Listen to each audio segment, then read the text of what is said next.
Hi everybody, Kyle Goth here from GoatFilmReviews.com and the Goat Film Reviews YouTube channel, and I've got my first reaction for Glass Onion, a Knives Out mystery. This is the second Knives Out mystery after the original film and the return of Rian Johnson in the role, Rian Johnson as the director and writer, and Daniel Craig in the lead role, Benoit Blanc. I was a big fan of Knives Out. I think my one big criticism of the original film was that I felt like I kind of figured out. I felt it was maybe too obvious who the killer was in the original Knives Out.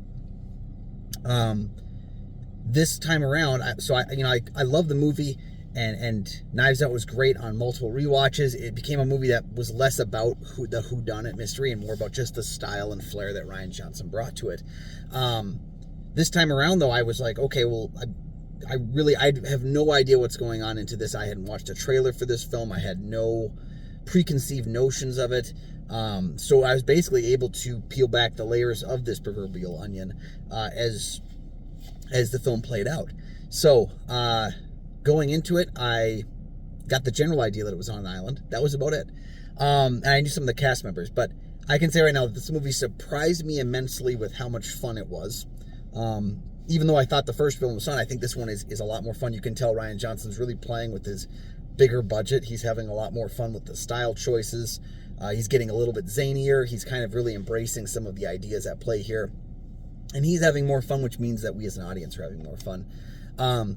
I think this time around, each of the potential murderers, each one of the people who had a potential to be the killer, to be the person that we're looking for, would have been, like, the thing is, Rian Johnson gives us clear-cut motives for every single character. So if it had been anyone in the group, I think it would have worked. And that's something that's really great, is that then it becomes less about the whodunit nature and more about the way in which he's telling the story. And this interesting narrative choice that he has, where he actually spends so much time not talking about the murder, not talking about any of that, that you're looking for all these little hidden clues because you know everything's going to come back to play later on in the narrative, and it all does, and that's what's really clever about it. I feel like I gotta see the film a second time, because on the first watch I was just kind of like, the ending, a lot of things happened all at once that kind of helped guide our narrative to the closure, and doesn't go exactly how I expected it to, and that's one thing I really appreciate about the film too. As the film begins, we spend a good amount of time before we get what I would call our inciting incident. And prior to that, it's almost like just flavor text. It's all setting the stage. But throughout the whole time, I expected it to go some way when we hit like the 40-minute mark. And it doesn't. It completely diverts in a different direction. And when that starts happening, I realized I'm not watching a traditional murder mystery. And I think that's what's really clever about him, is Johnson is taking all these tropes of murder mysteries that have been kind of, created and done to death in a number of ways.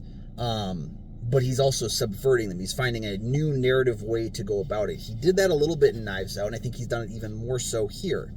Yeah, it's a movie that I think, even if you had spoiled for you, although I hope no one does spoil it for you, but even if it had spoiled it for you, it's a lot of fun peeling back the layers of this onion.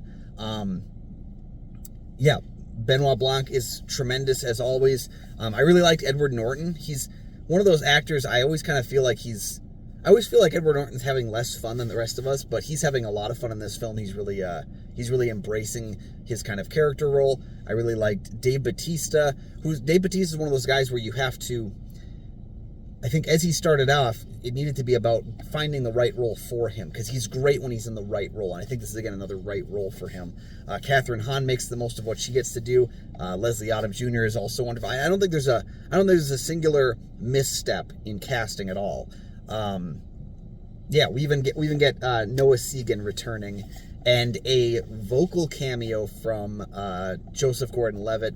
Let me know if you caught it. I didn't. I did catch it in the credits for the film, as well as a number of interesting cameos and reveals, and yeah, just a lot of fun being had with the film.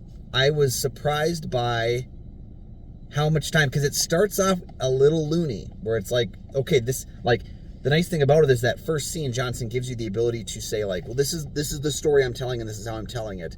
So cling to this style, cling to this tone. And so by the end of the first scene, I was like, okay, that's the tone we're going for with this film. It's not exactly the same tone as Knives Out, even though it has the same character doing the same things.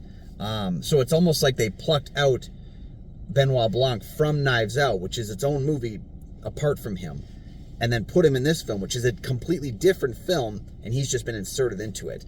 And I think what's so great about it is the amount of times that I felt that he was providing flavor text, and how often that flavor text came back in a big way. So look for the clues, look for the information in this film, and I think you'll have a lot of fun with it. I'm not going to spoil the ending for you, and I hope you don't do the same as you see it, but it is still available in theaters, or I guess it was for a week. I just caught it near the end of its release here.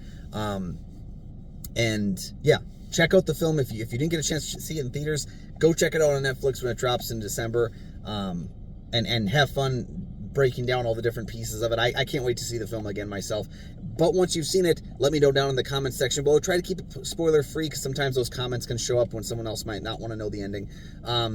So yeah, let me know your thoughts on the film down below, and make sure that while you're down there, you please like and subscribe. They're 2 free things that you can do. They help to support the channel immensely, and they make sure you never miss new episodes of my show as they drop.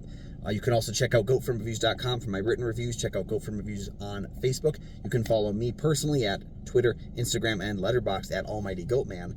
And you can find my show, Kyle and Nick on Film, that I co-host with Nick Plotchek from the St. Paul Filmcast. We have new episodes Mondays, Thursdays, and Scary Movie Saturdays. All those links are down in the description. We'll see you next time.